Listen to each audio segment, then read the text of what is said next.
Dawn broke over Ashford Manor with the tentative grace of autumn in 1847, the kind of morning that seemed designed by Providence itself for new beginnings, when mist clung to the valley like a silk veil, and the first light turned the falling leaves to coins of copper and gold. The house had been awake since before sunrise, alive with the peculiar energy that attends a wedding day, servants rushing through corridors with armfuls of white roses, the cook barking orders in the kitchen where the wedding breakfast was taking shape,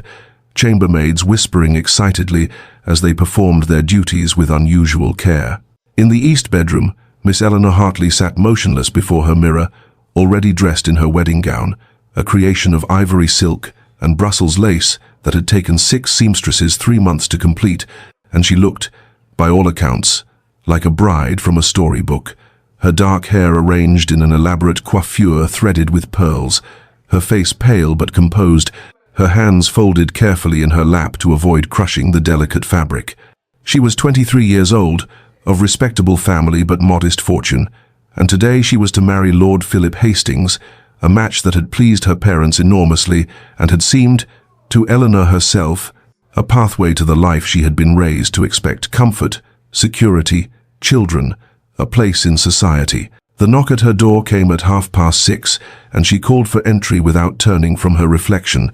assuming it was her mother come to fuss over some final detail, but it was instead the young footman Thomas, his face peculiarly stricken, carrying a sealed letter on a silver tray. "For you, miss," he said, his voice barely above a whisper, and something in his expression made Eleanor's stomach tighten with an unnamed dread even before she broke the wax seal bearing Philip's family crest. The words swam before her eyes at first, refusing to coalesce into meaning, but then they sharpened into a clarity that was worse than any confusion. "Asterisk, my dear Eleanor, I find I cannot in good conscience proceed with our wedding today. The reasons are complex and reflect poorly on my own character rather than any deficiency in yours. I have taken the early coach to London and thence to Dover. Please convey my apologies to your family. I am conscious that this is an act of profound cowardice, and I can offer no excuse that would be adequate. I release you from all obligations. Yours, Philip. Asterisk." The letter slipped from her fingers to the floor, a small rectangle of cream paper that held within its brief sentences the complete destruction of her future. And Eleanor sat frozen, her reflection in the mirror showing a bride who no longer had a groom, a woman in a wedding dress that had suddenly become a costume for a performance that would not take place. The sounds of the house continued around her, the servants still bustling, still preparing, still believing that in 2 hours Miss Eleanor Hartley would walk down the aisle of St. Catherine's Church to become Lady Hastings, and she could not move, could not speak, could not reconcile the magnitude of what had just occurred with the cheerful innocence of the morning. The wedding gown, which had felt that morning like a promise, now felt like a shroud, the weight of the silk suddenly oppressive against her skin, and she thought with a strange detachment that this was what death must feel like, this sense of the world continuing while one's own existence had fundamentally ended. Her mother's scream, when she entered the room moments later and saw her daughter's face, saw the letter on the floor, seemed to come from very far away, and Eleanor watched as though from a great distance as Mrs. Hartley snatched up the paper, read it with increasing horror, and then turned to her daughter with an expression that contained equal parts shock, fury, and something that looked terribly like accusation, as though Eleanor herself might somehow be responsible for this catastrophe that had befallen them all. Mrs. Hartley's panic, once she had absorbed the full meaning of Philip's letter, manifested not as maternal comfort, but as a kind of frantic calculation, her mind racing through the implications, even as Eleanor sat motionless in her wedding gown,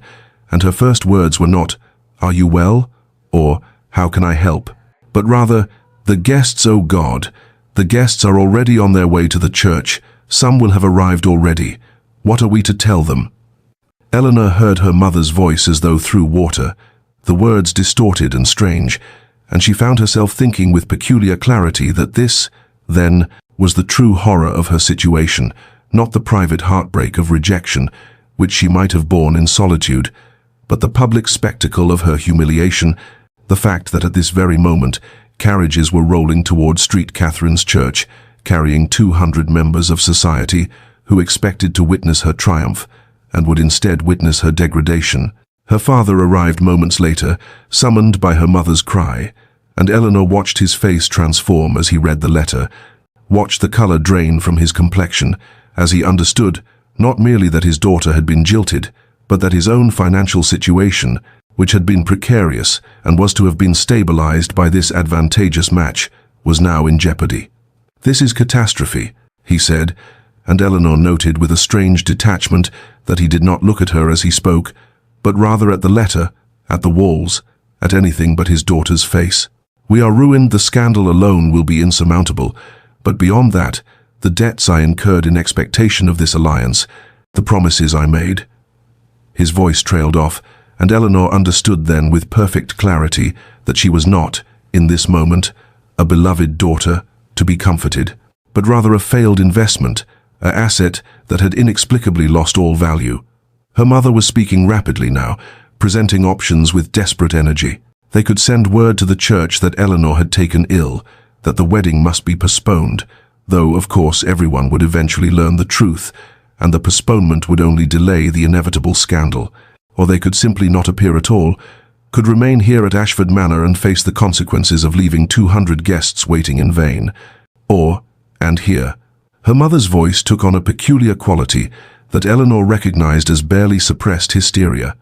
Eleanor could go to the church and face them all, could stand before the congregation and explain with whatever dignity she could muster that there would be no wedding, that Lord Hastings had withdrawn his suit. The numbness that had gripped Eleanor since reading Philip's letter began to crack, giving way to something more painful, a deep, burning humiliation that suffused her entire body, a shame so profound it was almost physical. She thought of her limited options as an unmarried woman of 23 with a modest dowry, and now a scandal attached to her name. She would likely never receive another offer of marriage, would become that pitiable creature, a spinster living on the charity of relatives, forever marked as the woman who had been rejected at the altar. Yet even as these bleak realities pressed upon her, something else stirred within Eleanor, a stubborn pride perhaps,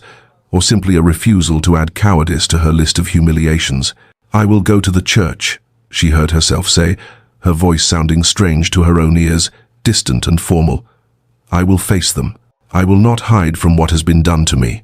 Her parents stared at her as though she had suggested something utterly mad, but Eleanor rose from her seat before the mirror, the wedding gown rustling around her, and moved toward the door with a determination that surprised even herself, driven by the conviction that if she was to be destroyed by this day, she would at least meet her destruction standing upright. The carriage ride to St. Catherine's Church passed in a blur of autumn countryside, the beauty of the morning now seeming like a mockery, and Eleanor found herself thinking of all the foolish dreams she had entertained about her future with Philip, the children she had imagined, the home she had pictured, the life that had evaporated in the space of a single letter.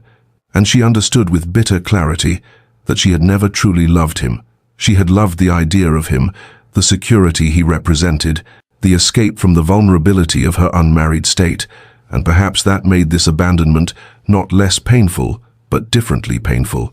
tinged with the recognition of her own self-deception. As the carriage pulled up before the church, Eleanor could see through the window that the congregation had indeed assembled, that the building was full of witnesses to her shame, and she took a long, steadying breath, preparing herself to walk into that space and face the ruin of everything she had been taught to value, every hope she had been raised to cherish. And she stepped down from the carriage with her head held high, moving toward the church doors, like a condemned woman walking toward her execution, with the only dignity left to her, the dignity of facing her fate without flinching. Eleanor walked down the aisle of St. Catherine's Church alone, her father having refused at the last moment to accompany her, unable to bear the public nature of their humiliation, and so she moved through that sacred space unescorted, the ivory silk of her gown whispering against the stone floor, her steps measured and deliberate despite the trembling in her limbs, and she was aware of every eye upon her, aware of the confused murmuring that rippled through the assembled guests as they noticed the absence of a groom at the altar, the empty space where Lord Philip Hastings should have been standing, seeming to expand with each step she took, becoming a void that threatened to swallow her entirely. The vicar, Reverend Thornbury, stood at the front of the church with an expression of profound discomfort, his eyes darting between Eleanor and the empty space beside him. clearly uncertain of what protocol demanded in such an unprecedented situation, and Eleanor could see the moment when comprehension dawned on the faces in the pews, could watch the realization spread through the congregation like ripples across a pond. Something was terribly, irredeemably wrong. This was not merely a delayed groom but an absent one, and the bride was walking alone toward an altar where no marriage would take place. She reached the front of the church and turned to face the sea of faces, all those members of society who had come expecting to witness her triumph and would instead witness her degradation, and she drew a breath that seemed to come from the very depths of her being, preparing to speak the words that would confirm their suspicions and cement her ruin, preparing to explain with whatever dignity she could summon that Lord Hastings had withdrawn his suit, that there would be no wedding, that they had all assembled to witness not a union, but a public abandonment. Her voice, when it came, was steadier than she had expected. "Ladies and gentlemen, I must inform you that," but she got no further, for at that moment the great doors of the church, which had been closed after the last guests arrived, swung open with a sound like thunder, and every head turned to see a figure silhouetted against the autumn morning light. A tall man striding into the church with such commanding presence that the murmuring ceased instantly, replaced by a silence so complete that Eleanor could hear the rustling of his coat as he moved. He was perhaps 32 years of age, dressed in formal attire of obvious quality, with dark hair and features that were striking rather than handsome, marked by a certain severity that suggested a man accustomed to authority, and Eleanor had never seen him before in her life. Yet he walked down that aisle with the confidence of someone who had every right to be there, his eyes fixed not on the congregation but on her, and when he spoke, his voice carried through the vaulted space with perfect clarity, cutting through the shocked silence like a blade through silk. "I believe there has been a mistake. This is my wedding." The words hung in the air, impossible and incomprehensible, and Eleanor felt the church tilt around her as though the very foundations of reality had shifted. For this stranger, this unknown man, had just claimed her wedding as his own, had inserted himself into the narrative of her humiliation with an audacity that defied all reason, and she stood frozen at the altar, her prepared speech forgotten, her mind struggling to process what was happening, even as the stranger, whoever he was, continued his purposeful approach, moving toward her with the absolute certainty of a man who knew exactly what he was doing, while she knew nothing at all except that her morning of devastation had just taken a turn into territory she could never have anticipated, territory that might be salvation or might be a different species of disaster entirely. The confusion that rippled through St. Catherine's Church was almost palpable, a collective incomprehension that manifested in gasps and whispers and the rustling of fabric. As 200 guests shifted in their pews to better observe this extraordinary development, and Sebastian for Eleanor would later learn that this was Sebastian Ashworth, Duke of Rothermere, a man whose name she had heard in passing but whose face she had never before seen, continued his approach to the altar with the kind of absolute authority that made questioning him seem somehow impossible, as though the sheer force of his will could reshape reality itself, and Eleanor stood frozen in her ivory gown, her mind struggling to comprehend what was happening, even as some instinct told her that this stranger, whoever he was, had just offered her something she could not yet name but desperately needed. He reached the altar and positioned himself beside her, close enough that she could see the fine weave of his coat, could detect the scent of bergamot and something else, something like cedar or autumn leaves, and then he turned to her with those striking dark eyes and spoke in a voice pitched for her ears alone, a voice that cut through the chaos in her mind with surprising clarity. "Trust me, I am offering you a choice." The words were simple, but Eleanor heard in them a complexity of meaning that she could not fully pass in that moment. Choice, when she had thought all choices stripped from her, when she had walked into this church believing herself utterly without options, and before she could respond, before she could even formulate the questions that crowded her throat, Sebastian was speaking again, still quietly, his words coming quickly as though he understood they had only seconds before the vicar or someone in the congregation demanded explanation.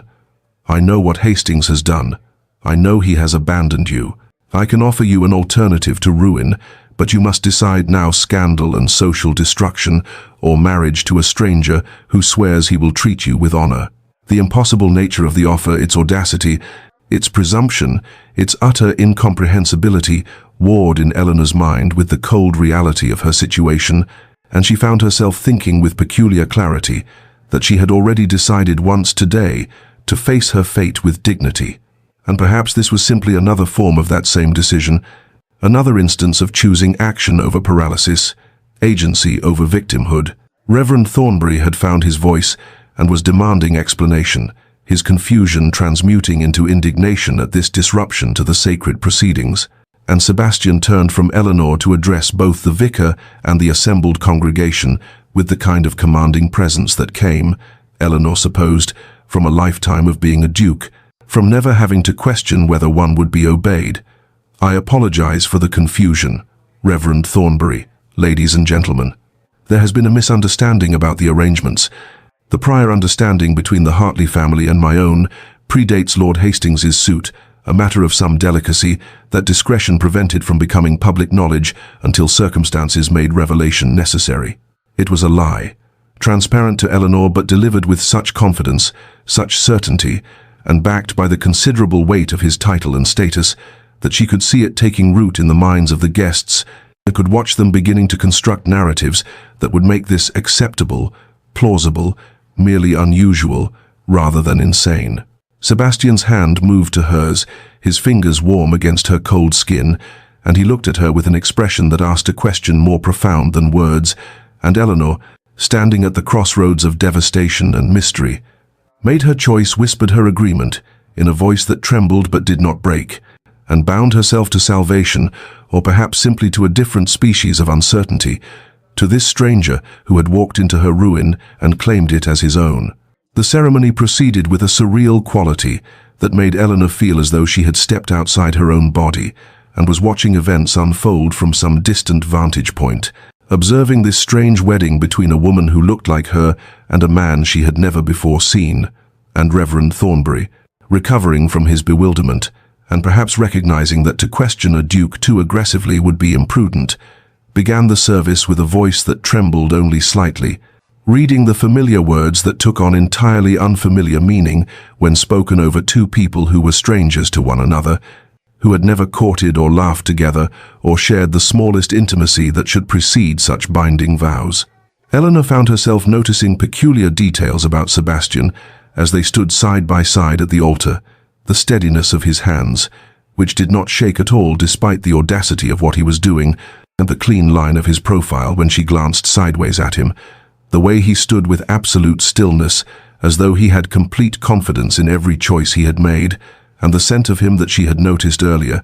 that combination of bergamot and cedar that was surprisingly pleasant, surprisingly calming in the midst of chaos, and she thought distantly that these were strange things to notice about a man to whom she was binding her entire future, her body, her legal existence. Strange that she should be aware of the weave of his coat rather than the enormity of what she was doing. The vows, when they came to them, fell from her lips like words in a foreign language, words whose meaning she understood intellectually but could not quite feel emotionally. And when Sebastian spoke his own vows, his voice was steady and clear, carrying through the church with a conviction that seemed remarkable, given that he was promising to honor and cherish a woman whose Christian name he had learned only minutes before, and Eleanor wondered what manner of man would do this, would walk into a church and claim a stranger's abandoned wedding as his own, would speak vows of lifelong commitment with such apparent sincerity. The ring, when he produced it, was clearly his own family signet, far too large for her finger, and as he slid it onto her hand, holding it in place with his thumb so it would not fall off, their eyes met for a moment, and Eleanor saw something in his expression that she could not quite name. Determination, certainly, but also something gentler, something that looked almost like understanding or perhaps compassion. And then Reverend Thornbury was pronouncing them man and wife, and the words that should have brought joy brought instead a kind of numb disbelief, and the Reverend's instruction came, that moment dreaded and awaited: "You may kiss the bride." Sebastian's hands came to her shoulders with surprising gentleness, and his touch, careful as though she were something fragile that might shatter, and he leaned down and pressed his lips to hers in a kiss that lasted only seconds, but that seared itself into her awareness. Their first touch, the moment that sealed this incomprehensible union, and it was softer than she had expected, almost tentative, as though he too felt the strangeness of kissing a stranger, of performing intimacy without foundation. And then he was stepping back, offering his arm, and she took it because there was nothing else to do, and they turned to face the congregation together, and Eleanor could hear the whispers beginning even as they stood there, could see the speculation in every face, the gossip already forming that would follow them both for years, and she was aware with peculiar clarity that she had just bound herself irrevocably to an unknown man, that she was no longer Miss Eleanor Hartley, but rather the Duchess of Rothermere, that she was walking back down the aisle of St. Catherine's Church as a married woman, though to what sort of marriage she could not begin to imagine.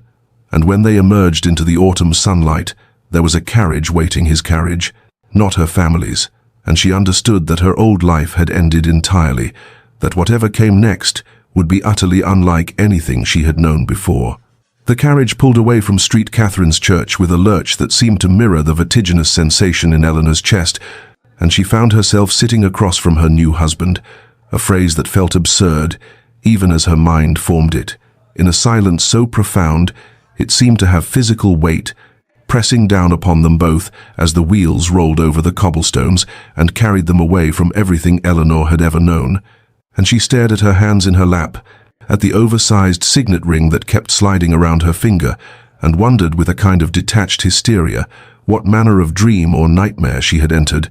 what strange realm existed where one could begin the day, preparing to marry one man and end it bound legally and spiritually to another she had never before met. The silence stretched between them, heavy with unspoken questions, hers about his motivations and expectations, his perhaps about whether she would dissolve into hysterics or demand to be returned to her family, and Eleanor could feel Sebastian's presence across from her with an awareness that seemed heightened by the enclosed space, the intimacy of the carriage that trapped them together, and she thought that she should speak, should ask the thousand questions that crowded her mind, but her throat felt closed, and her thoughts scattered like leaves in wind, incapable of forming coherent speech. Finally, after what felt like hours, but could only have been minutes, Sebastian spoke, his voice cutting through the silence with surprising gentleness. "I realize you must have questions, and you deserve answers." Eleanor lifted her eyes to his face and found him watching her with an expression that seemed genuinely concerned, and he continued, explaining that he had heard of Philip Hastings's intentions through mutual acquaintances in London. That word had reached him only yesterday, of Philip's plan to abandon the wedding, and Eleanor felt a flash of something like anger. Why had no one thought to warn her, to give her more than hours to prepare? But Sebastian was continuing, revealing that he had known Philip at university, that he was familiar with his character, his weaknesses, his pattern of creating disasters and fleeing them. "Hastings has gambling debts," Sebastian said, his tone matter-of-fact but not unkind, substantial ones, to men who do not accept excuses or delays in payment, and he has fled to the continent to escape both his creditors and the marriage that he had come to view as another trap, another obligation he lacked the courage to fulfill. The information should have devastated Eleanor, this confirmation that Philip's abandonment was rooted not in any failing of hers, but in his own moral weakness. But instead, she felt only a strange numbness, as though the day had already contained so much shock that she had no capacity left for additional pain. And she found herself asking the question that mattered most. Why would you do this? Why would you rescue a stranger? Sebastian was quiet for a moment, his dark eyes studying her face with an intensity that made her want to look away but somehow could not. And then he said simply, "Because I could not stand by and watch you destroyed by another man's cowardice, and because I hoped you might prefer an uncertain future with a stranger who swears to treat you honorably to certain ruin in the society that would have blamed you for Hastings's failures." It was not, Eleanor noticed, truly an answer to her question. It explained his actions, but not his motivations, the deeper reason why he would take such an extraordinary step. But before she could press further, she found herself asking the question that frightened her most. What do you expect from this arrangement? Sebastian's expression softened slightly, and he leaned forward, his forearms resting on his knees, closing some of the distance between them. Time, patience, the chance to know one another. I expect nothing that you are not willing to give, Eleanor. I may call you Eleanor? She nodded mutely, and he continued, I do not expect you to feel anything for me, certainly not yet, perhaps not ever, but I hope we might at least build something honest between us, in whatever form that takes. The landscape outside the carriage windows had changed from the familiar lanes around her family's estate to wilder country, hills rising in the distance as they traveled north toward lands Eleanor had never seen, and she watched the autumn colors blur past gold and russet and deep green, and felt exhaustion creeping over her like a tide, the accumulated strain of the day finally catching up with her body, even as her mind continued to race, and despite her best efforts to remain alert, to continue asking questions and seeking answers, her eyes grew heavy and her head nodded forward,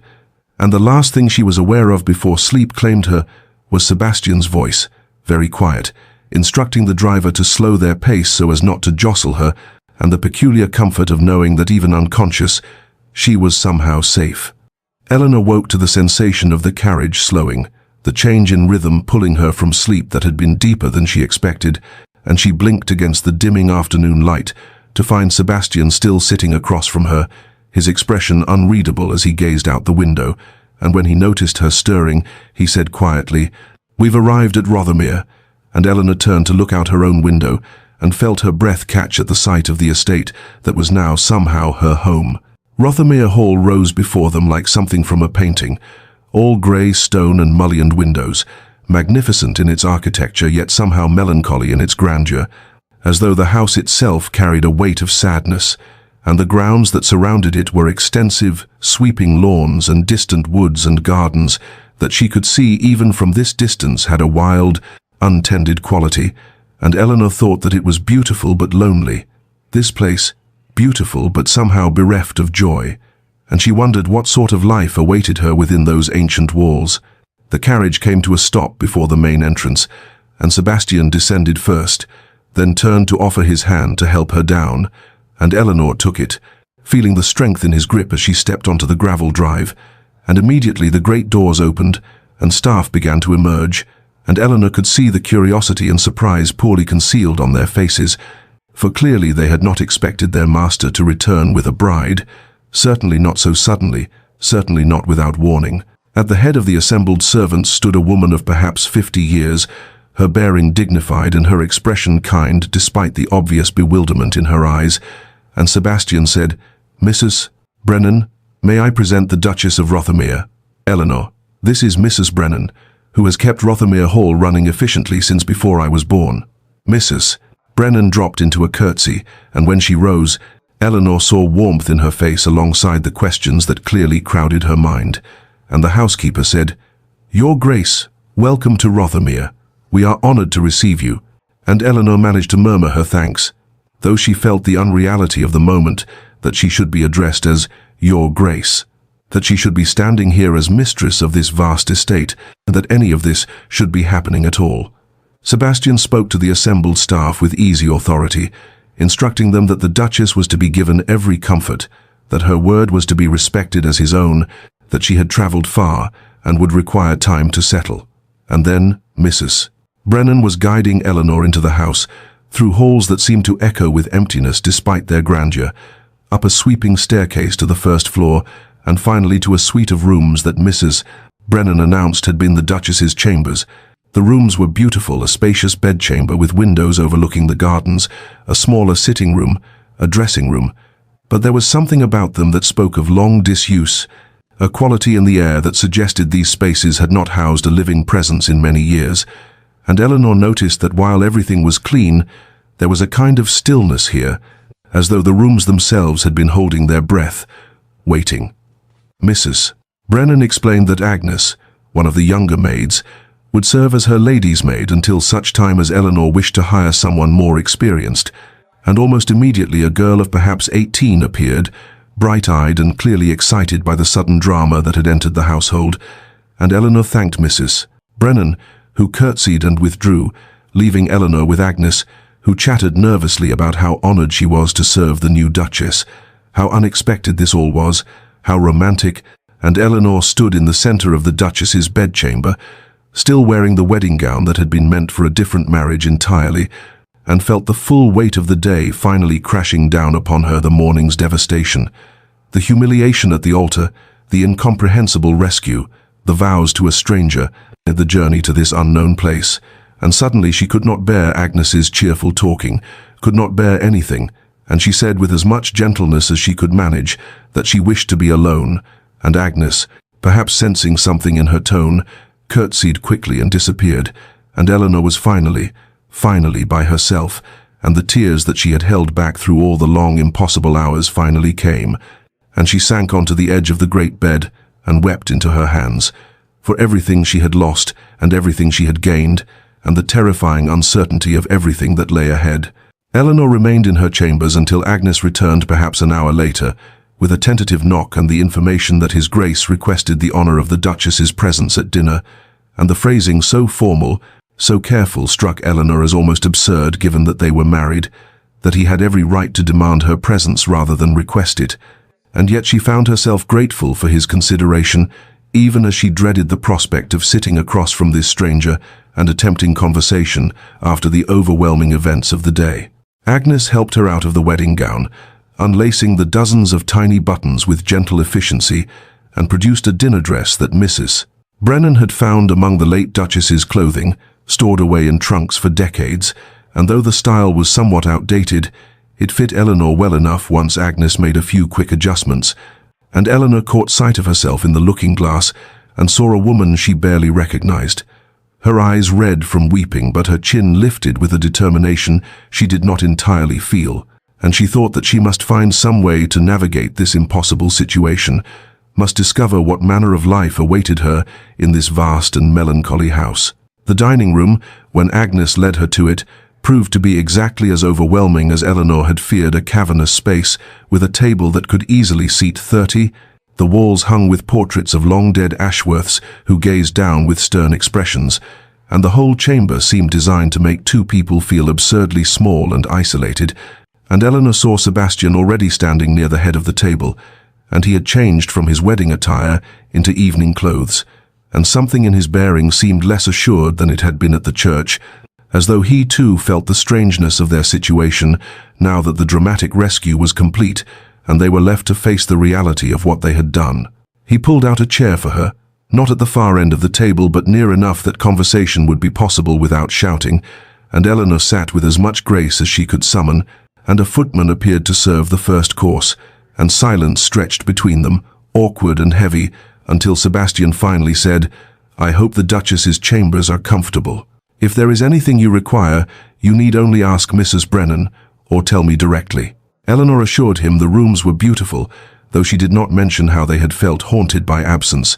and Sebastian nodded and attempted another topic, asking about her interests, whether she enjoyed reading or music or riding, and Eleanor answered carefully, still uncertain of his motivations, still guarded despite his kindness, and she could feel herself performing a role, the Duchess, the grateful rescued bride, rather than speaking as herself, whoever that self might be in this transformed existence. It was Sebastian who finally broke through the careful formality by setting down his fork and saying quietly, "You must think me mad or presumptuously arrogant to have done what I did today." And Eleanor met his eyes and saw something vulnerable there, something that did not match the commanding figure who had strode into street Catherine's with such authority, and he continued, "My mother died when I was 12 years old. My father followed her 2 years ago. This house has been lonely for longer than I care to admit, and I—" But he stopped himself, as though having revealed too much already, and Eleanor found herself saying, before she could reconsider, "I understand loneliness, Your Grace, perhaps better now than ever before." Something shifted in Sebastian's expression, a softening, a recognition, and he said, "Sebastian, please, we are married, after all, however strangely that came to pass." The use of his Christian name felt intimate and frightening, another step into this new reality, but Eleanor nodded, and Sebastian continued, promising that she could write to her family as often as she wished, that he would not isolate her from those she loved. And his unexpected kindness in acknowledging the trauma of the day, in recognizing that she had lost much even as she had gained a title and wealth, made Eleanor feel something crack in her chest, some portion of her defensive walls crumbling, and when the meal finally ended, and Sebastian asked if she required anything else, Eleanor found herself saying only that she needed rest. exhaustion beyond measure finally claiming her, and he escorted her back to the Duchess's chambers himself and bid her good night with a bow that seemed almost sorrowful. And Eleanor closed the door between them and leaned against it and wondered what strange country she had entered and whether she would ever find her way to understanding it. The weeks that followed Eleanor's arrival at Rothermere Hall passed in a strange suspension between her old life and whatever her new existence would become, days blurring into one another with a quality that felt both dreamlike and unnervingly real. And she found herself establishing routines as a way to anchor herself in this unfamiliar world, waking each morning in the Duchess's chambers that still felt like borrowed spaces, taking breakfast in the small morning room rather than the cavernous dining hall, and then beginning her exploration of the estate that was now somehow her home. The library became her refuge, as libraries had always been. A vast room on the second floor with floor-to-ceiling shelves and windows that overlooked the untamed gardens, and Eleanor spent hours there, reading, or simply sitting in the window seat, watching the autumn deepen across the grounds, the leaves turning from gold to russet to brown, and it was a room where she felt she could breathe, could exist without the weight of her new title pressing down upon her. Sebastian maintained a respectful distance that Eleanor recognized as considerate, even as it reinforced the strangeness between them. They still occupied separate chambers. He made no demands upon her. Their interactions consisted primarily of passing each other in hallways with polite nods, and the occasional dinner together where conversation remained carefully neutral and discussing the weather or the estate or books, but never venturing into more dangerous territory. And Eleanor found herself observing him when she thought he would not notice, watching the way he spoke to the servants with genuine kindness rather than aristocratic dismissiveness, seeing him ride out alone across the estate in the mornings, his figure solitary against the grey autumn skies, and she sensed in him the same loneliness she carried, though his had clearly existed far longer than her own. Letters arrived from her mother with regularity, missives that expressed relief that Eleanor had not been ruined, confusion about how the Duke of Rothermere had come to be involved, anxious questions about whether Eleanor was well, whether she was being treated properly, and underlying all of it was a bewilderment that mirrored Eleanor's own, that her life should have transformed so completely in a single morning, that she should now be a duchess living in a grand estate rather than the wife of Lord Philip Hastings, living a more modest existence. The servants, Eleanor learned from Agnes's cheerful gossip, were intensely curious about the hasty marriage, and speculation had apparently reached the village as well, theories ranging from secret, long-standing romance to more scandalous suggestions. But Eleanor found she could not muster much concern for what others thought, for she was still trying to understand what had happened herself, still trying to comprehend why Sebastian had done what he did. It was on a rainy afternoon in late October, when Eleanor was curled in the library window seat with a volume of Wordsworth, that Sebastian entered unexpectedly, and she looked up to find him standing in the doorway, and for a moment neither spoke, and then he said quietly, "I hope I'm not intruding. I often come here in the afternoons," and Eleanor assured him he was not intruding, that this was his home after all, and something in her phrasing made him smile slightly, sadly, and he said, "It is your home too now, Eleanor," and moved to the shelves to select a book, and then, rather than leaving, he settled in one of the leather chairs near the fireplace, and they remained there together in comfortable silence, both reading, the rain pattering against the windows, and when Eleanor came across a particular passage she loved, she read it aloud without thinking, and Sebastian looked up and completed the verse from memory, and their eyes met across the room, and Eleanor felt something shift, some small crack in the wall between them, and they began to talk, truly talk for the first time, about poetry and literature and the way certain words could capture what the heart felt. And the afternoon slipped away, and when Eleanor finally returned to her chambers for dinner preparations, she realized she had not thought of Philip or the ruined wedding or her old life once in all those hours, and the ice that had formed around her heart on that terrible morning had begun, just slightly, to thaw. Autumn deepened across the Rothermere estate, as October gave way to early November, the landscape transforming into shades of amber and rust and brown, and Eleanor found herself drawn increasingly to the gardens that sprawled behind the great house, wild and neglected, yet possessing a melancholic beauty in their decay, overgrown paths winding between beds where roses had gone feral and hedges had lost their careful shapes.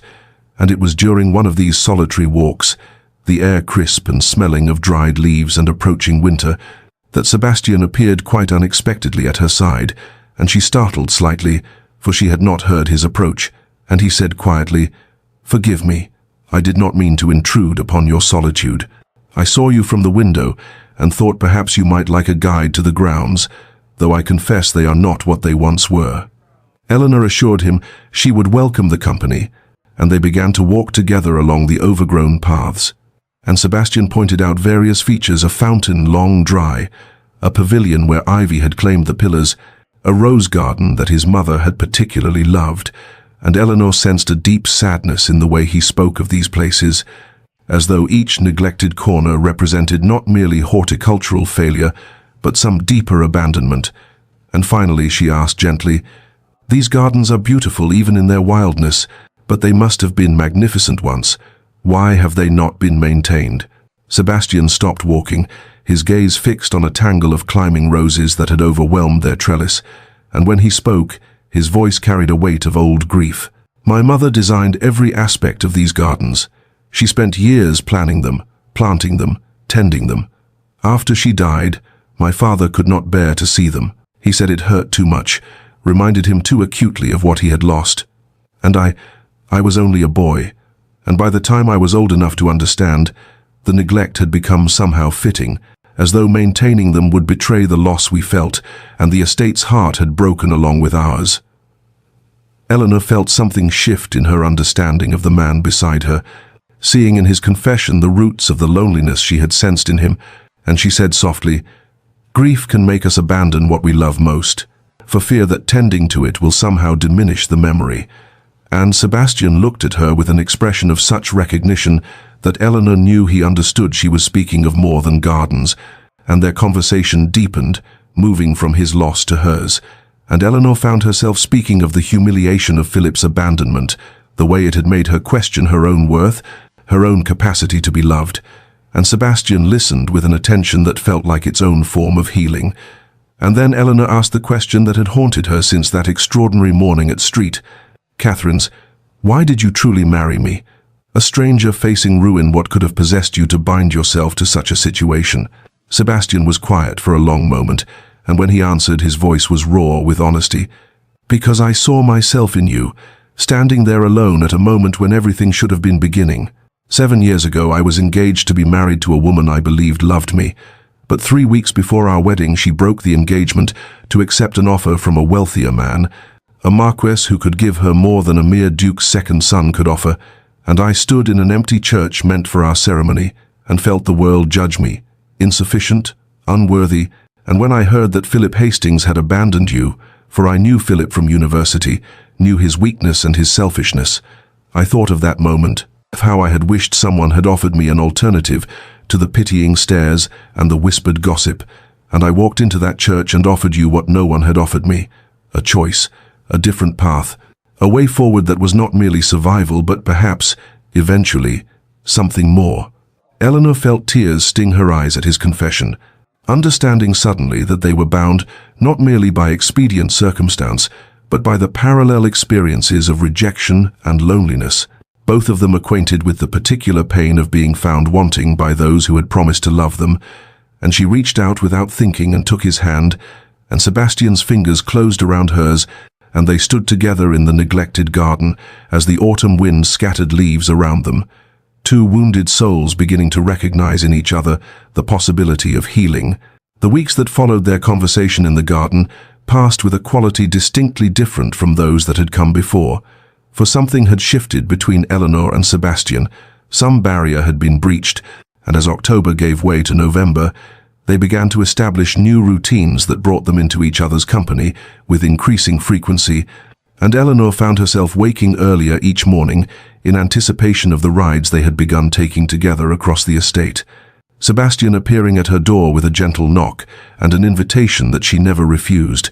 and they would ride through the frost-touched landscape, their breath and their horse's breath creating clouds in the cold air, and he would point out boundaries and landmarks, explaining the workings of the estate, with a patience that suggested he took genuine pleasure in sharing this knowledge with her. To Eleanor's surprise, Sebastian began teaching her the practical aspects of managing Rothermere, bringing her into the estate office and showing her the account books, explaining rents and expenditures and the delicate balance required to keep such a large property functioning. And Eleanor discovered in herself an unexpected aptitude for figures and organization, her questions insightful enough that Sebastian would pause and look at her with something like admiration, and she found deep satisfaction in understanding how the estate worked, in feeling herself becoming not merely an ornament in the great house, but a participant in its life. Small kindnesses began to accumulate between them like gentle snowfall, barely noticed in each individual moment, but transforming the landscape nonetheless. Sebastian bringing her tea in the library when he saw she had been reading for hours, the cup appearing at her elbow without fanfare, Eleanor mending a torn book jacket on a volume she knew to be his favorite, saying nothing about it but leaving it where he would find it. And these gestures, so much more eloquent than words, spoke of attention being paid, of care being taken, of two people beginning to weave their lives together strand by quiet strand. The staff noticed the change. Eleanor could see it in Mrs. Brennan's knowing smiles and Agnes's barely suppressed delight, the household settling into a contentment that suggested they approved of the warmth growing between their Duke and Duchess, and gossip from the village reported that opinion was shifting there as well, the initial scandal of the hasty marriage giving way to speculation of a different sort, romantic rather than suspicious. An evening ritual developed, unplanned but quickly becoming essential, where after dinner they would both gravitate to the library, and one or the other would read aloud Shakespeare or Milton or their beloved Wordsworth, their voices filling the book-lined room while the fire crackled and the world outside grew dark and cold. And Eleanor found herself listening not only to the words but to the sound of Sebastian's voice, rich and textured, and she would glance up from her own book to find him looking at her with an expression she was learning to recognize, something tender, something searching, something that made her heart quicken. It was during one such evening when they both reached for the same volume on the shelf, their hands meeting in that shared space, and that Eleanor felt it most acutely, the electricity that ran between them, unacknowledged but undeniable, and they both froze, neither pulling away, and for a long moment they simply stood there, hands touching, eyes meeting. And Eleanor saw in Sebastian's face the same awareness she felt, the same longing, the same fear of breaking whatever fragile thing was building between them, and when they finally did step back, murmuring apologies, they retreated to their separate chambers, more unsettled than they had been in weeks, and Eleanor lay awake in her vast bed, thinking of Sebastian in his chambers down the hall, and missing him even though he was only walls away, and wondering how much longer they could maintain this careful distance when everything in her was beginning to reach toward him, like those garden plants reaching toward light after a long darkness. November brought with it the kind of storms that swept in from the north with fierce determination, and on the third night of one such tempest, Eleanor was startled awake in her vast chambers by a crack of thunder so violent it seemed to shake the very foundations of Rothermere Hall, and she sat up in bed, with her heart racing, and transported instantly back to childhood, to the night when she was 7 years old, and lightning had struck the old oak near Ashford Manor, and the tree had exploded in flames, and she had watched from her window in terror as the fire consumed the ancient branches, certain the world itself was ending. And though she was now a grown woman of 23, and storm still carried that primal fear, that sense of nature's terrible power and her own smallness before it, and she tried to calm herself,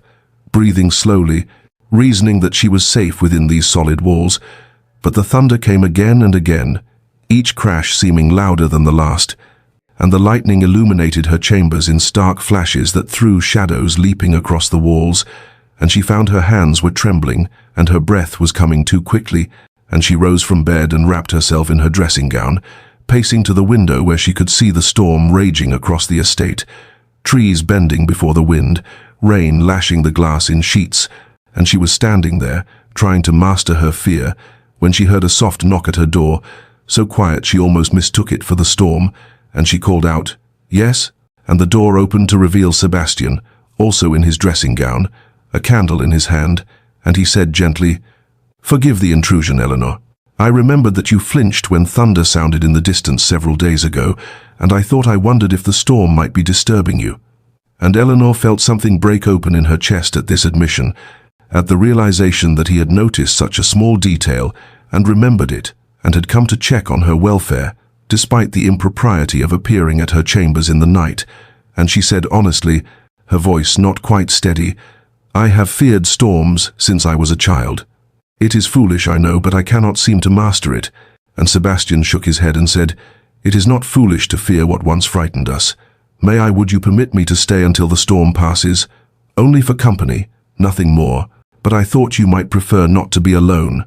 And Eleanor, grateful beyond words, accepted his offer, and they sat together in her sitting room, the connecting door to her bedchamber left properly open, and they talked as the storm raged outside, their conversation ranging across subjects both deep and light,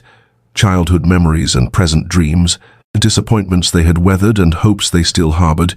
And Sebastian told her about the winter his mother had died, how the snow had fallen for days afterward, as though the sky itself was mourning, and Eleanor spoke of her fear after Philip's abandonment, that she would never be valued, never be chosen, never be enough. And Sebastian said quietly, fiercely, "You are more than enough, Eleanor. You are remarkable."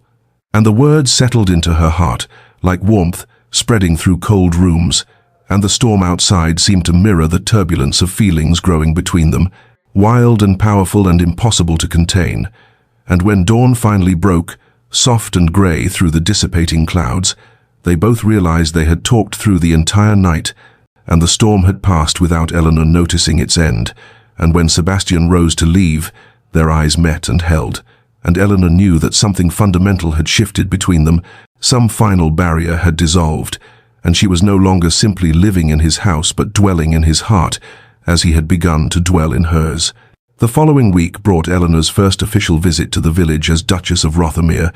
and she descended the great stone steps of the hall with a mixture of nervousness and anticipation, for she had seen the village only from the carriage window during her arrival,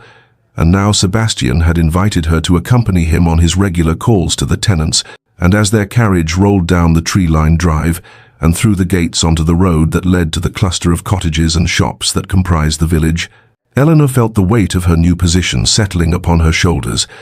understanding that these people would be looking to her not merely as Sebastian's wife but as their duchess, a figure of authority and benevolence whose character would be scrutinized and judged. And she straightened her spine and lifted her chin, determined to meet their expectations with grace. The village was larger than she had imagined, a proper community with a church and an inn, and various shops arranged around a common green. And as their carriage came to a stop, Eleanor noticed faces appearing in windows and doorways, curiosity evident in every expression, and Sebastian helped her down with a steadying hand, murmuring, "They will love you as they should." And Eleanor caught the slip in his words, the thing he had almost said, and her heart quickened even as she focused on the present moment. And they walked together toward the first cottage, where Sebastian explained a tenant farmer needed to discuss drainage issues, and Eleanor listened as Sebastian spoke with the man with respect and genuine interest, and she found herself asking questions about the man's family, his children, his hopes for the next planting season, and she saw the surprise in the farmer's weathered face that the Duchess would care about such things, would speak to him as though his answers mattered. And when they left, Sebastian said quietly, "You have a gift for making people feel seen, Eleanor," and she realized she genuinely cared, that these were not abstract concepts of tenets and duties, but real people whose lives intersected with hers, and she wanted to know them, to help where she could, to be worthy of the position she had so unexpectedly assumed. It was at the third cottage that they encountered the sick child, a girl of perhaps 6 years old, and the mother's worried face told Eleanor everything before words were spoken.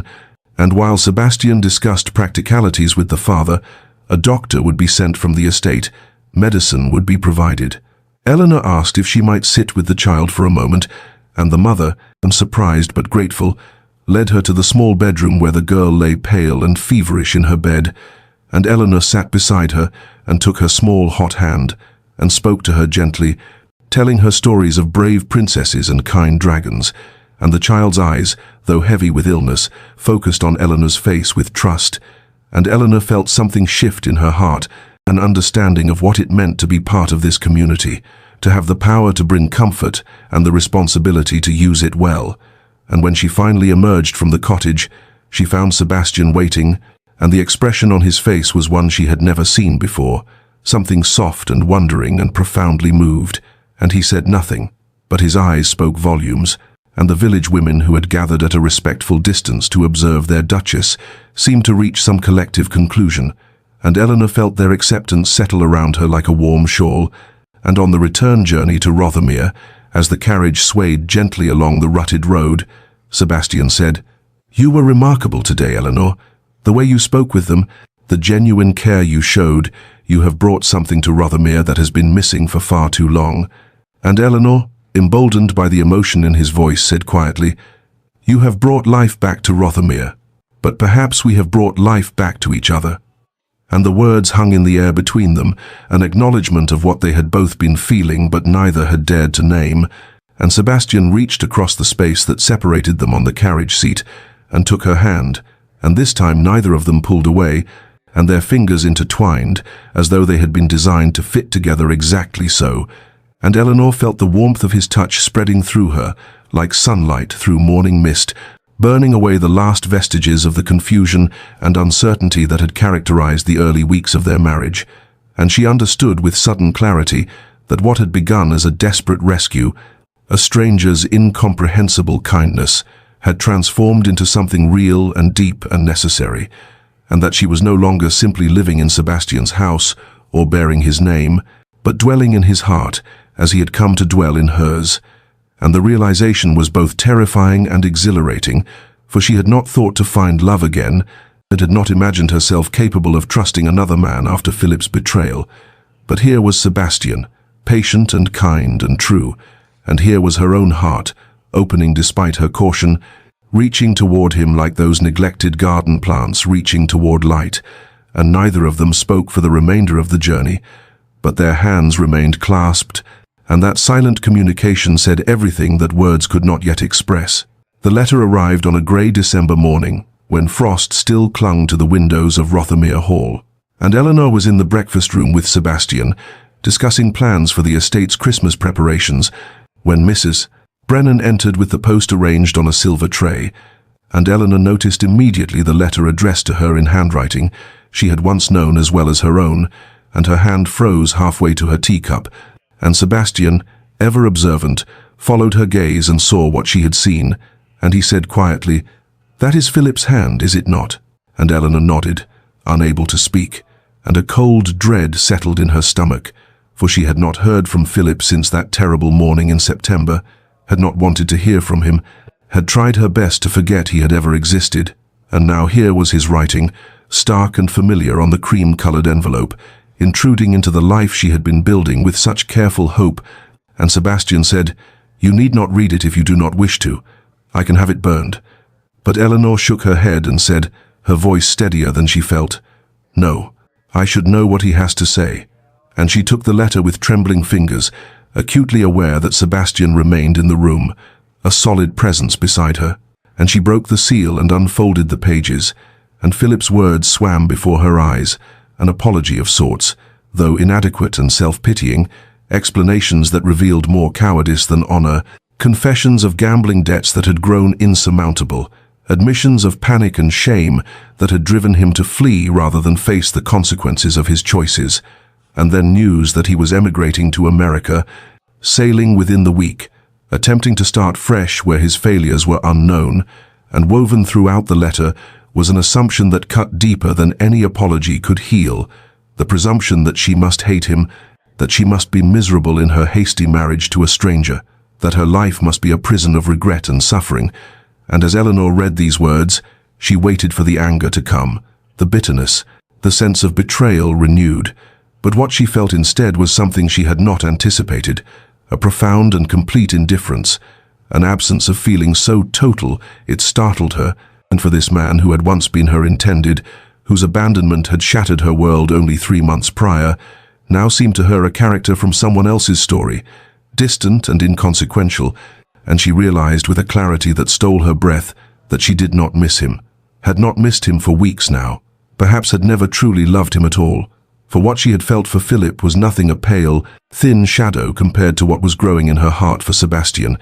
this man who sat beside her now, patient and concerned, whose presence had become as necessary to her as breathing. And she set down the letter with steady hands and looked at Sebastian and saw in his eyes both worry and something deeper, a fear of what Philip's words might have awakened in her. And she read aloud the relevant portions, the apology, the explanations, the news of his departure, her voice calm and measured. And when she finished, Sebastian was quiet for a long moment before asking, his voice carefully neutral,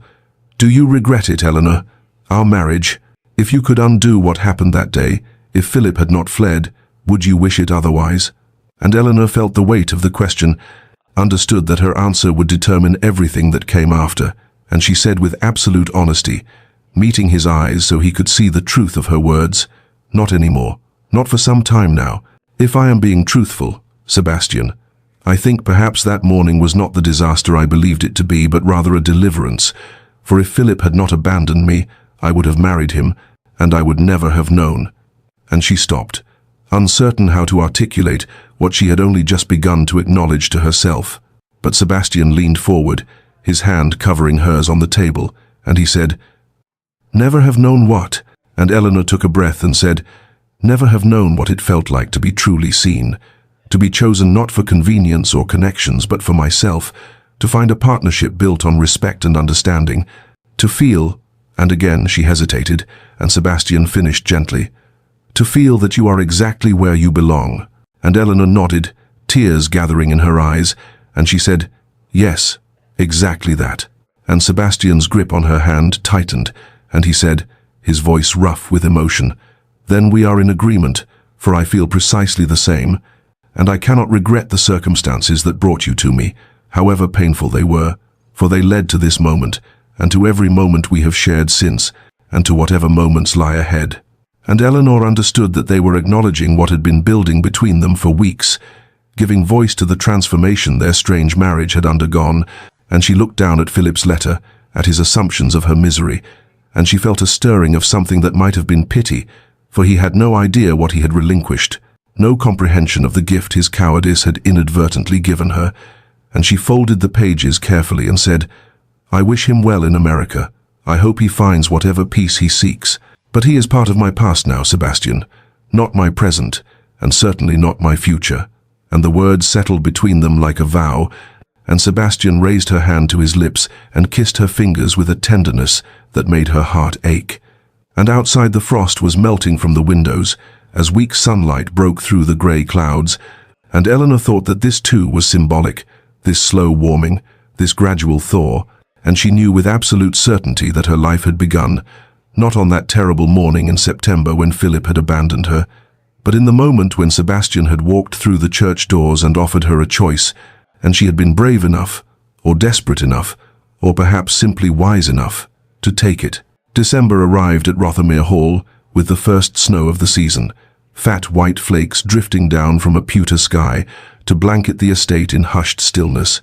and Eleanor stood at the great window of the drawing room watching the transformation of the landscape, thinking how different this winter would be from what she had imagined months ago when she had still believed herself destined to be Lady Hastings. For now she was a duchess, and more surprisingly, she was discovering herself to be happy, genuinely and unexpectedly happy.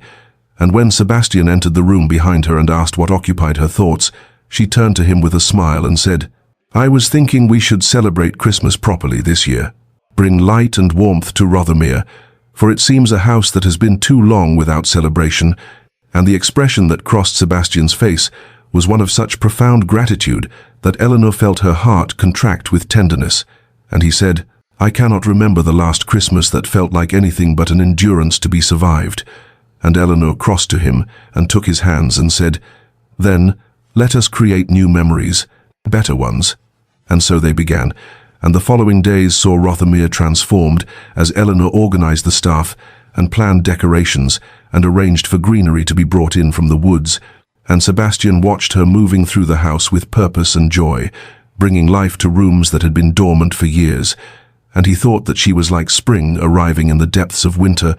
unexpected and precious and utterly necessary. And on the evening of the 23rd, They found themselves alone in the library, and the servants had been decorating earlier, stringing garlands and hanging ornaments, and Eleanor was attempting to place a particularly beautiful glass sphere on a high branch of the small tree that had been brought in, and she stretched up on her toes, and Sebastian moved to help her, and their hands met on the ornament, and it slipped from both their grasps and fell. But Sebastian's other hand shot out and caught it before it could shatter, and they both laughed, breathless with relief, and Eleanor said, "Your reflexes are remarkable."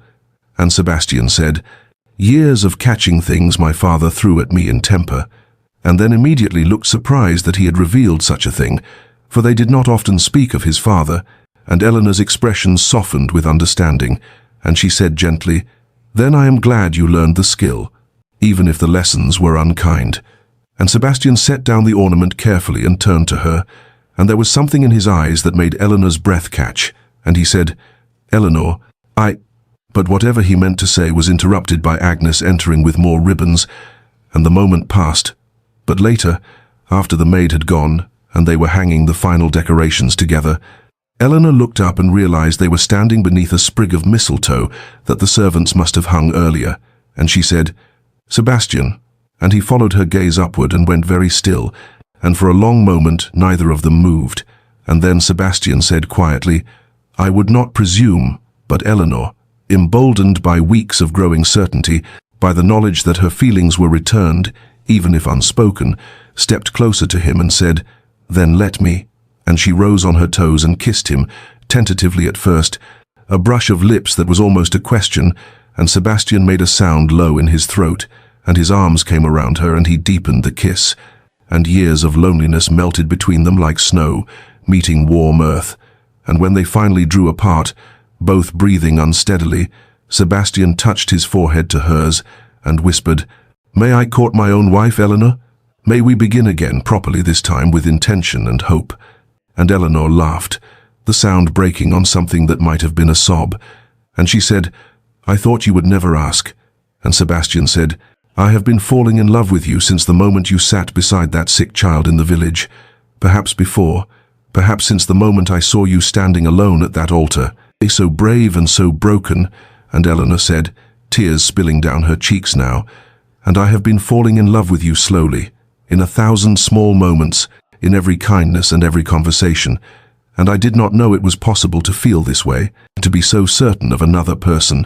And they stood there in the library, surrounded by Christmas greenery and candlelight,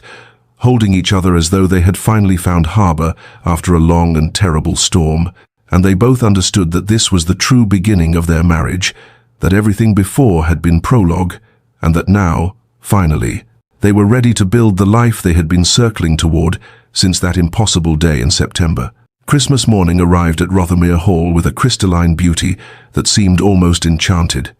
The entire estate blanketed in fresh snow that sparkled under a sky of piercing blue, and Eleanor woke in her chambers with a sense of anticipation she had not felt since childhood,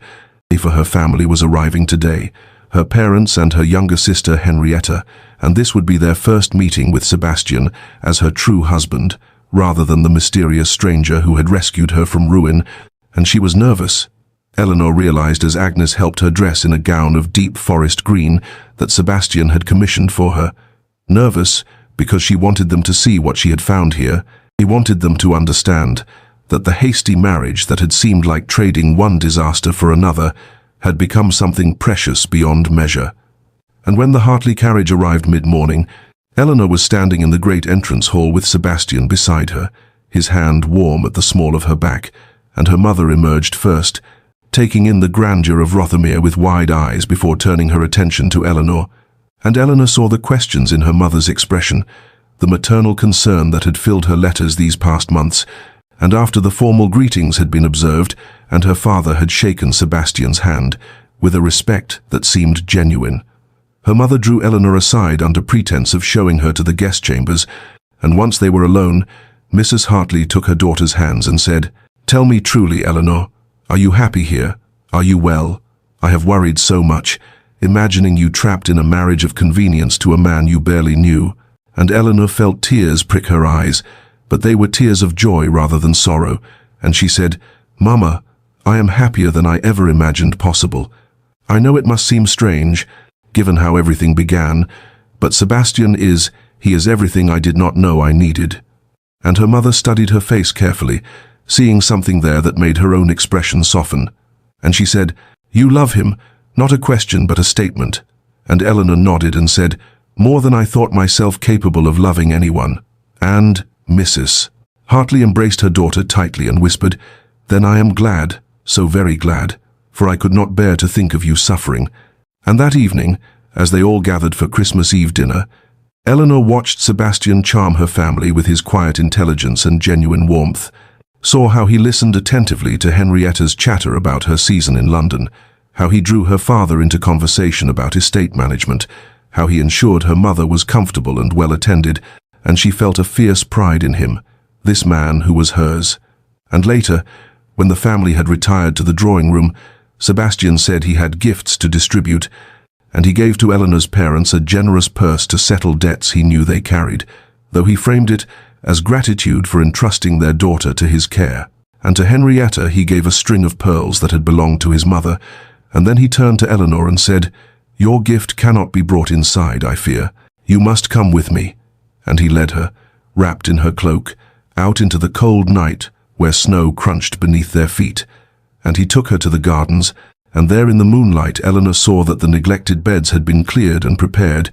stakes driven into the ground to mark new plantings, and Sebastian handed her a roll of papers, and when she unrolled them, she saw they were detailed plans for restoring the gardens, drawn in Sebastian's own hand, and he said, his voice rough with emotion, "I want to build a future here, Eleanor, with you. I want to bring beauty back to this place, to fill it with life and laughter, and I need you to know that you are the center of that future, at the heart of everything I hope to create." And Eleanor could not speak past the tightness in her throat, and instead she reached into her own cloak and withdrew a wrapped package, and Sebastian opened it to find a portrait, his mother's face young and lovely and carefully restored. For Eleanor had found the painting damaged in the attic weeks ago and had secretly sent it to London to be repaired, and when Sebastian saw it, his breath caught, and tears spilled down his cheeks unchecked, and he said, "You have given me back something I thought lost forever." And Eleanor said, "As you have done for me." And that night, when they returned to the hall and climbed the stairs together, they did not part at Eleanor's door, as had become their custom, and instead Sebastian followed her inside, and what passed between them in the privacy of her chambers was tender and passionate and utterly transformative, the final barrier between them dissolving, and afterward, as they lay together in the darkness, Eleanor thought that they had finally found what neither had been seeking but both desperately needed,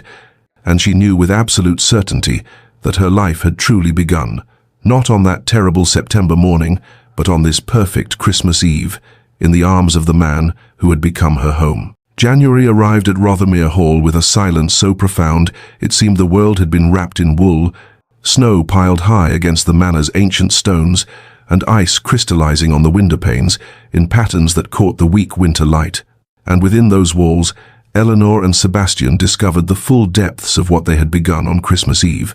for the consummation of their marriage had opened floodgates neither had anticipated, and now they moved through their days in a state of profound intimacy that was as much emotional as physical. And Eleanor found herself sharing thoughts she had never spoken aloud, dreams and fears and hopes that had lived only in the private chambers of her heart, and Sebastian in turn revealed himself in ways she suspected he never had with another soul, telling her of his childhood loneliness after his mother's death, of his father's cold disappointment, of the broken engagement that had left him convinced he was unworthy of genuine affection, and Eleanor would hold him when these confessions came and whisper that he was worthy, so deeply worthy, and they would lie together in her chambers, for Sebastian no longer returned to his own rooms at night and talk until dawn grayed the windows. And as February arrived with its bitter winds, they turned their attention to planning for Rothermere's future, sitting together in Sebastian's study with ledgers spread before them, and Eleanor's quick mind grasping the intricacies of estate management with an aptitude that both surprised and delighted her husband. And it was Eleanor who proposed the school, saying one evening as they reviewed the accounts that the tenant children deserved education, that investing in their futures would strengthen the entire community, and Sebastian had looked at her with such pride and said, You have a vision for this place that I never possessed, and I trust your instincts completely." And so they began planning in earnest, though the estate finances were stretched thin after years of Sebastian's father's poor management, and they spent long hours working through possible solutions, and it was ultimately decided that several unused properties in London should be sold, holdings that generated little income but required maintenance. And through all of this, Eleanor felt a sense of purpose blooming within her that she had never experienced in her previous life. For she was not merely a decorative wife but a true partner, and her opinions valued, and her contributions essential, and the village had fully embraced her now. The women greeting her warmly when she visited, and bringing their concerns to her attention.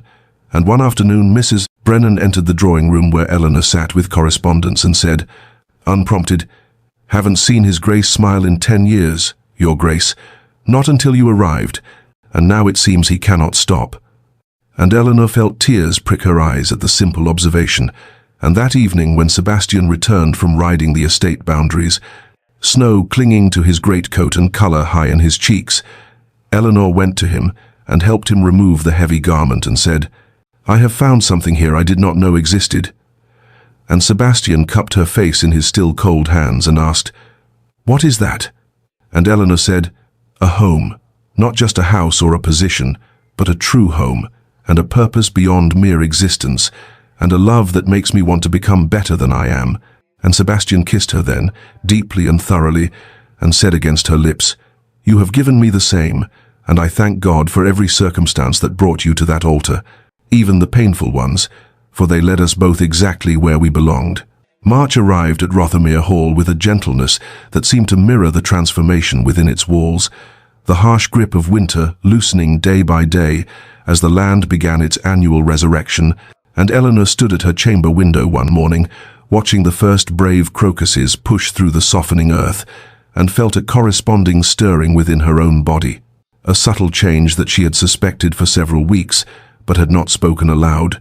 And when she placed her hand against her still flat stomach, she knew with absolute certainty that she was carrying Sebastian's child, and the knowledge filled her with a joy so profound it nearly overwhelmed her, though beneath that joy ran an undercurrent of fear, for her own mother had lost 2 babes between Eleanor and Henrietta, and childbirth was a passage through which not all women emerged. But when she told Sebastian that evening in the library where they sat reading together, his reaction was everything she could have hoped for, his face transforming with wonder as he knelt before her chair and placed his large hands carefully on her stomach as though he might feel the tiny life already. And he said, "A child. Our child?" his voice thick with emotion, and then Eleanor saw the fear surface in his eyes, the same fear she carried, and he said, "I cannot lose you, Eleanor. I have lost everyone I have ever truly loved, and if something should happen." But she stopped his words by taking his face in her hands and saying, "We will face whatever comes together, as we have faced everything else. And you must have faith, my love, for we have too much to live for now." And in the days that followed, Sebastian became almost unbearably tender with her, his hand finding her stomach at every opportunity, his protectiveness intensifying until Eleanor had to gently remind him that she was not made of glass. And meanwhile the estate gardens began their own miracle, the bulbs that Sebastian's mother had planted decades ago emerging from the earth in defiant profusion, crocuses giving way to daffodils and tulips, and Eleanor and Sebastian would walk among them in the lengthening evenings and speak of the future, of the child who would grow up here knowing love and security. And they began planning the nursery, choosing rooms that had stood empty and unused for generations, and Eleanor wrote to her mother with descriptions of her happiness that made her own hand tremble with the force of feeling. And one afternoon in the village, where Eleanor had gone to discuss plans for the school's construction, she encountered quite unexpectedly Lady Hastings, Philip's mother, and the older woman stopped as though struck, and after a long moment she approached Eleanor and said, her voice trembling, "Your Grace, I must offer my deepest apologies for my son's unconscionable behavior, and for the pain and humiliation he caused you." And Eleanor, who had once imagined this woman as a future mother-in-law, felt nothing but a distant pity, and she said with perfect sincerity, "Lady Hastings, your son's choice, though painful at the time, led me to exactly where I belonged, and I have found a happiness I never would have known otherwise. so I bear him no ill will, and I hope he has found some measure of peace in his new life." And the older woman's eyes filled with tears, and she pressed Eleanor's hand and said, "You are gracious beyond what we deserved, and the Duke is fortunate beyond measure." And as Eleanor walked back to Rothermere Hall that afternoon, her hand resting on the place where their child grew, she thought that fortune had indeed smiled upon them both, transforming what had begun in desperation and scandal into something luminous and true. Late spring arrived at Rothermere Hall with all the abundance that the season promised.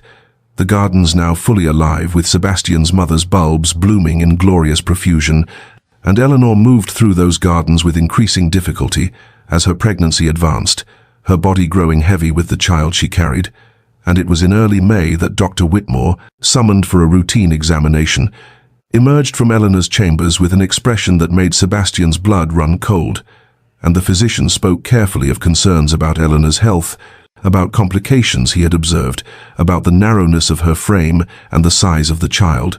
And Sebastian heard the unspoken warning beneath the careful words, "Childbirth might claim her," as it had claimed so many women. And in that moment, every loss he had ever endured came rushing back with suffocating force. His mother's death when he was 12, his father's cold withdrawal afterward, the fiancée who had abandoned him, and the thought of losing Eleanor, who had become the very center of his existence, filled him with a terror so profound he could barely breathe. And when he entered her chambers, she took one look at his face and understood, and she reached for his hand and said, "Come, sit with me."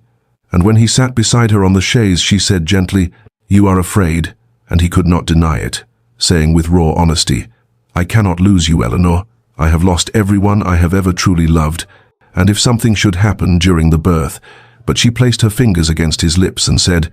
"Then have faith, my love, for we have too much to live for, you and I and this child, and I do not intend to leave you, not now, not when we have built something so precious together." And her calm certainty steadied him somewhat, though the fear remained a constant companion through the following weeks, and the estate seemed to hold its breath along with them. The servants praying for the Duchess's safety, Mrs. Brennan organizing the household with military precision, and Sebastian became almost unbearably attentive, rarely leaving Eleanor's side, his hand finding her swollen belly at every opportunity, as though he could protect both wife and child through sheer force of will. And when Eleanor's labor began on a warm June evening, the pains coming fast and hard, Sebastian refused to leave despite propriety dictating that husbands remain elsewhere,